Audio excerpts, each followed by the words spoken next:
I knew that even in the van of the secret police, I am in the hands of the Almighty God, and this gave quiet to my heart.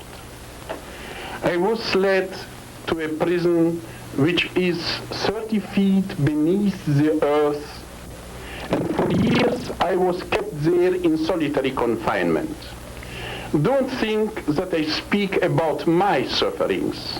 I speak to you about the suffering of my whole country and of the church behind the Iron Curtain, which has given in these years innumerable martyrs, heroes, and saints.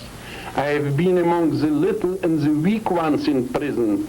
I speak about these great heroes of faith. In my case, you can see what happened to them. For years we were kept, everyone alone in a cell. Never have we seen sun, moon, stars, snow. Never have we seen a man except the interrogators who beat and tortured. Air entered through a tube. Never have we had a book, never a bit of paper.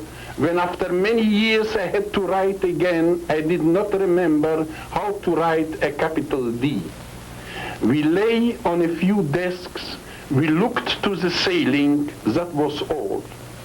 Never could we hear in this prison even the slightest noise. The guards had closed shoes, and there was a silence which you could cut with a knife. And now, in this absolute solitude, we could experience if Christianity is true or not. I am a man, a pastor apart, who doesn't know the Bible. I have not read it 14 years, and I have forgotten it. I have forgotten my theology, but I have touched spiritual realities. We have touched the world of angels, and with great humility we can reproduce the words of the apostles in the first epistle of St. John. What we have seen with our eyes, what we have heard with our ears, what we have touched with our own fingers, this we tell to you. The first time when we were put in solitary confinement was like dying.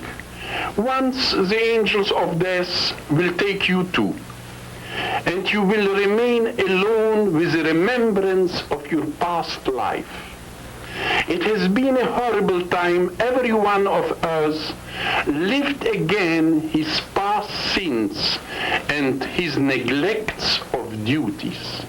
We remembered everything which we have done wrong. We were now under the eyes of God. And we remembered as often as we have said some bad word to somebody. We have made some bad deed. We were in prison with one of the greatest soul winners of Romania, something like a Billy Graham of ours. And he told us afterwards that in these years of solitary confinement, he had horrible remorses for the following thing. He had once preached in a great meeting, 400 souls surrendered to Christ, and when he left the meeting, a young man ran after him and said, "Pastor, I would like to speak to you." And the pastor turned back and said, "I am very exhausted now, I can't, come another time." And so this young man went away and he never saw him again. Then the communists came to power. On a Sunday, this pastor has preached thrice. He was very tired. In the night, the secret police came, took him and submitted him to a non-stop interrogatory of 5 days and 5 nights. And now he could, out of fear of the communists, out of fear of tortures, he could what he could not out of love to Christ. And he said to us that I wept during many days, asking myself how I will appear before God, having brought to Christ only 400 when it could have been 401. So we all had an unimaginable pain in our hearts, thinking that we have not done our utmost for the highest, for the one who has given his life for us on the cross.